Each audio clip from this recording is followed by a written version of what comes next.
Saudara-saudara terkasih, dimanapun Anda berada saat ini, bertemu kembali dengan saya dalam acara Siraman Rohani Agama Kristen bersama saya, Pendeta Jodril Mansinaga, yang pada kesempatan ini kita mengambil tema pesan kebangkitan Yesus Kristus.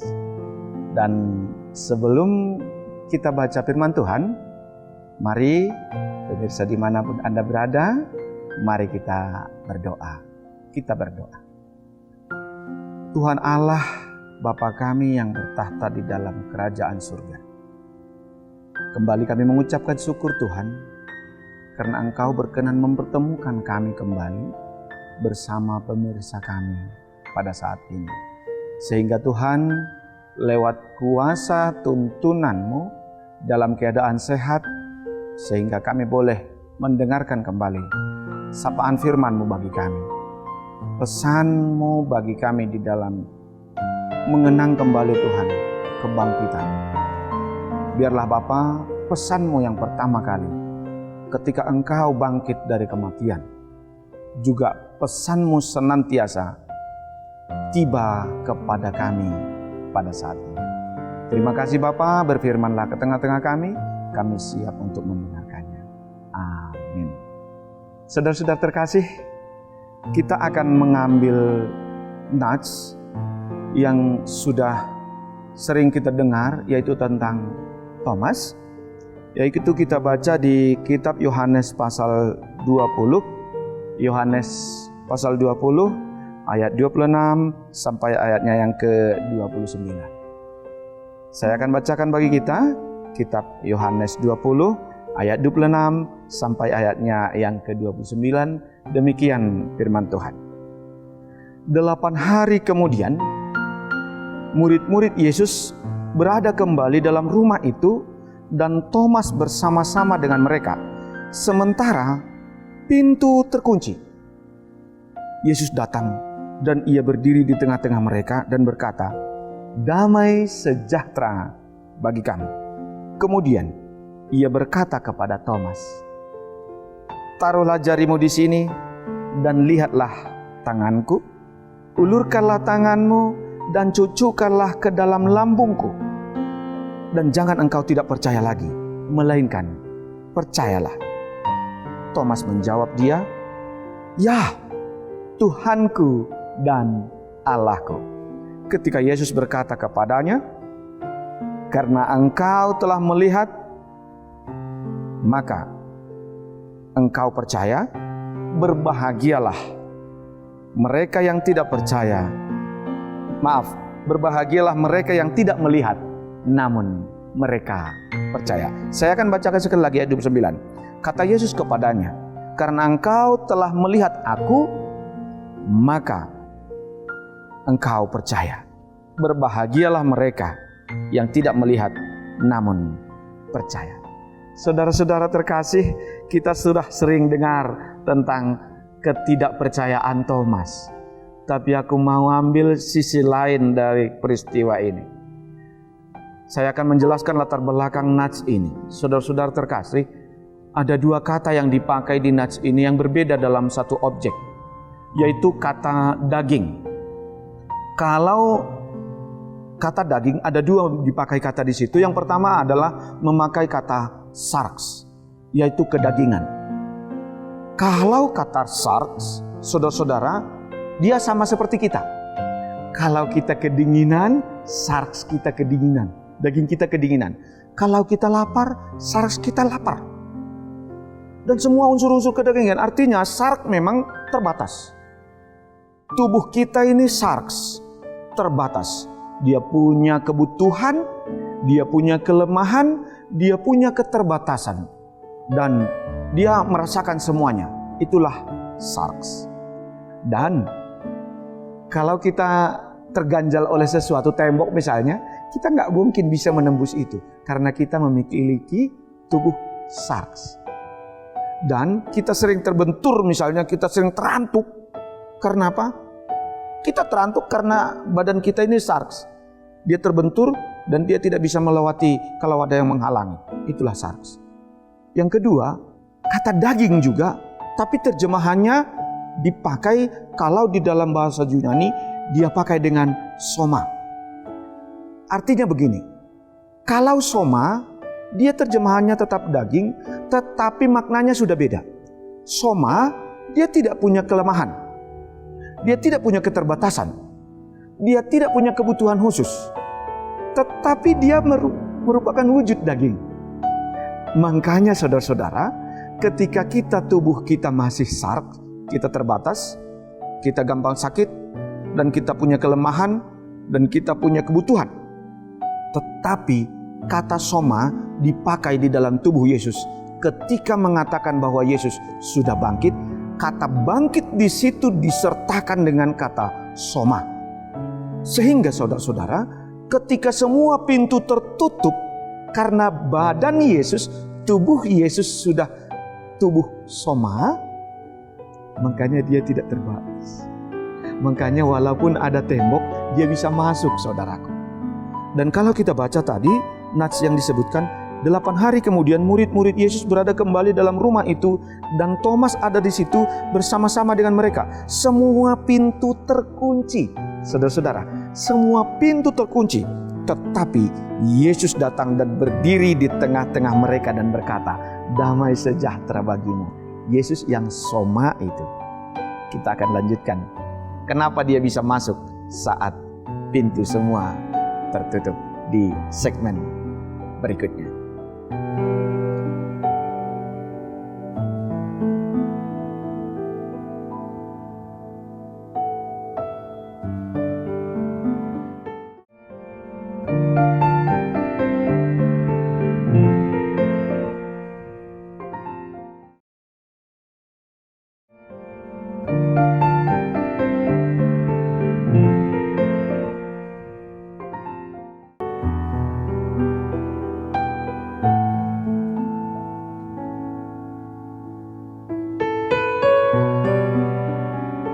Saudara-saudara terkasih, seperti yang saya sebutkan tadi, rupanya Yesus yang sudah bangkit itu mengenakan terjemahan yang disebut dengan soma. Artinya dia sudah tidak terbatas lagi. Walaupun semua pintu tertutup, walaupun tidak ada celah masuk, karena Yesus sudah memakai tubuh soma, artinya tubuh yang kudus, tubuh yang tidak terbatas oleh apapun, dia bisa masuk saat semua pintu tertutup. Itulah pesan yang pertama ketika kebangkitan itu. Artinya bagi kita saat ini, saudara-saudaraku, sekali lagi, walaupun semua pintu tertutup, tapi Yesus bisa masuk. Dan tidak ada yang dapat menghalangi Yesus bisa memasuki ke dalam kehidupan kita. Tidak ada yang dapat menghalangi Yesus untuk memasuki tubuhmu. Tidak ada yang dapat menghalangi Yesus untuk melakukan perkara seperti yang disebutkan tadi. Yesus hadir di tengah-tengah mereka saat semua pintu tertutup. Dan alangkah kagetnya mereka. Loh, Tuhan, inikah Tuhan kami? Mereka kaget. Dan disebutkan di nats tadi, Yesus datang dan berdiri di tengah-tengah mereka dan berkata, damai sejahtera bagimu. Saudara-saudara terkasih, mungkin kalau kita secara manusiawi, saya akan berkata begini. Selepas Yesus disalibkan, lalu mati dan dikuburkan dan bangkit pada hari yang ketiga. Kalau dia manusiawi seperti kita, kalau dia sark seperti kita, saya akan menyatakan begini. Saya akan mencari, andaikan begitu. Begitu saya bebas, begitu saya diludahi, dari dicambuk dan yang lain-lain, saya akan mencari. Siapa dulu yang meludahi aku? Siapa dulu murid-murid yang meninggalkan aku? Siapa dulu yang menombak jantungku? Siapa dulu yang mencambuk aku? Tetapi saudara, Yesus tidak melakukan itu. Yesus tidak bangkit untuk membalas dendam. Yesus tidak bangkit untuk mencari orang-orang yang menyakitinya. Tetapi juga dia tidak marah kepada murid-murid yang meninggalkannya. Mungkin kalau bagi kita, mungkin dia akan marah. Mana murid-muridku semua yang sudah bersama-sama dengan aku selama 3 tahun? Kenapa mereka sembunyi? Bahkan sesudah aku bangkit, tidak ada yang menemui aku dan mencari aku, tetapi aku yang mencari kamu. Dan saudara-saudara, itulah kebangkitan Yesus. Yesus yang mencari dan menemui murid pada waktu itu saat semua pintu tertutup karena mereka memang mengalami fobia yang luar biasa. Mereka ketakutan. Kalau dipakai kata di sini phobos, mereka ketakutan karena apa? Mereka masih merasa terancam sesudah Yesus ditangkap. Tetapi ungkapan Yesus bagi mereka pada waktu itu, damai sejahtera bagimu. Pesan yang pertama tadi adalah Yesus bisa memasuki relung-relung hatimu yang paling dalam. Saat semua pintu tertutup, rumahmu tertutup, Yesus bisa masuk ke situ. Yang kedua, pesan langsung dari Yesus, damai sejahtera bagimu. Adalah manusiawi sebenarnya saudaraku, andaikan Yesus mengabsen. Mana si anu, mana si anu, mana si anu, kemana kalian kemarin? Kemana kalian ketika aku ditangkap? Kemana kalian ketika aku dicambuk? Kenapa tidak ada yang membela aku ketika aku disalibkan? Kenapa tidak ada yang membela aku ketika aku dicambuk? Saudara-saudara, Yesus tidak menuntut itu bagi kita. Tapi Yesus menyatakan, damai sejahtera bagimu. Artinya, dia sudah mengampuni apapun kelemahan murid pada waktu itu. Dia justru memberikan damai itu ketika dia bisa bersama-sama dengan murid yang pada waktu itu dalam ketakutan. Saudara-saudara terkasih, mari kita ingat kembali, ketika Yesus lahir, apa pesan dari para malaikat pada waktu itu?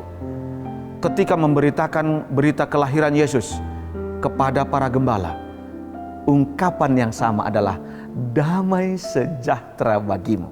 Kalau waktu itu ungkapan malaikat begini, kemuliaan bagi Allah di tempat yang maha tinggi dan damai sejahtera bagi manusia yang berkenan kepadanya.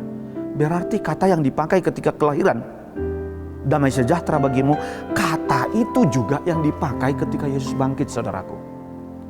Dan kata itu juga yang menyapa pemirsa dimanapun Anda berada. Kata itu yang akan menyejukkan ketakutanmu. Kata itu yang menyejukkan rasa khawatirmu seperti mereka pada waktu itu. Dan ternyata saudara-saudara terkasih, ketakutan mereka dibuktikan Yesus dengan ungkapan damai sejahtera bagimu. Itu juga ungkapan Yesus bagimu, saudaraku. Damai sejahtera bagimu apapun yang kamu hadapi saat ini. Mungkin kamu ketakutan, mungkin mereka seperti yang dialami para murid pada waktu itu, ketidakpastian. Tapi Tuhan berkata damai sejahtera bagimu. Dan Tuhan memberikan pesan berikut kepada yang mewakili barangkali seperti kita yang ada di sini, yaitu Thomas. Dia berkata kepada Thomas, kemudian ia berkata kepada Thomas, taruhlah jarimu di sini, di tanganku, ulurkan tanganmu dan cucukkan ke dalam lambungku, dan jangan engkau tidak percaya lagi, melainkan percayalah. Kita sering mengetahui bahwa watak Thomas adalah, aku tidak percaya kalau aku tidak melihat. Saya nggak menjas Thomas, saya tidak menghakimi Thomas, karena memang haknya untuk memperoleh pembuktian. Dan saudara-saudaraku, hati Thomas yang masih tadi ingin dibuktikan, Yesus membuktikan itu. Makanya Yesus katakan, taruh tanganmu di sini, taruh tanganmu di tanganku yang bekas paku ini. Dan saudara-saudara, sekali lagi saya menjelaskan, kata soma tadi, walaupun dia dicucukkan, walaupun dia dimasukkan jarinya ke tangan Yesus yang masih berlubang itu, Yesus tidak kesakitan. Karena apa? Dia pakai soma. Berarti tatkala kita juga, saudara-saudaraku, tatkala kita kelak bangkit dari kematian, mari kita ingat, kita semua akan memakai tubuh soma. Kita tidak mengalami kesakitan lagi.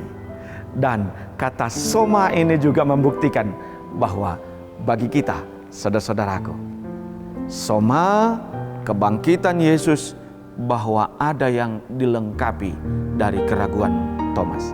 Di segmen selanjutnya saya akan menjelaskan bagaimana Thomas memiliki jawaban pasti di pesan kebangkitan Yesus.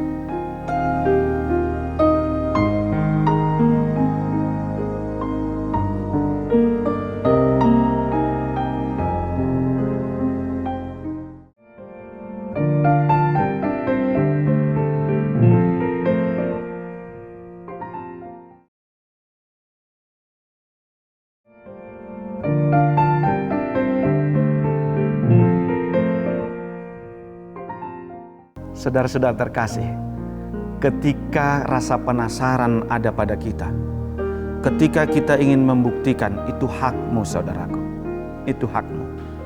Dan Yesus tidak marah atas Thomas ini, tetapi ada yang dibenarkan dari sifat Thomas, yang ada yang harus diluruskan dari sifat kita, yaitu ketika Thomas melakukan itu, firman Tuhan berkata, jangan engkau tidak percaya lagi. Ketika kita sudah mengalami bukti itu, firman Tuhan berkata, jangan engkau tidak percaya lagi. Thomas menjawab, ya Tuhanku dan Allahku, ya aku sudah mengalami itu. Ada banyak yang sudah Tuhan buktikan di dalam hidupmu. Ada banyak yang Tuhan sudah buktikan di dalam keluargamu. Ada banyak yang Tuhan sudah buktikan di dalam kisah-kisah perjalanan hidupmu. Itu adalah bukti dari Tuhan berkata kepada kita, jangan engkau percaya, jangan engkau tidak percaya lagi, tetapi percayalah. Jangan engkau ragu-ragu lagi, tapi percayalah. Pesan ketiga di peristiwa kebangkitan, saya akan awali tadi. Yang pertama adalah Yesus bisa memasuki kehidupanmu. Yang kedua disebutkan damai sejahtera bagimu. Yang ketiga, pesan ini adalah jangan engkau ragu lagi, percayalah. Pengakuan itu muncul ketika Thomas menyentuh Yesus. Dia berkata, ya Tuhanku, aku percaya. Dan itu juga adalah yang dibutuhkan Yesus pada waktu itu. Kepastian imanmu, kepastian keyakinanmu, kepastian bahwa engkau memiliki Tuhan yang luar biasa itu dibuktikan Thomas.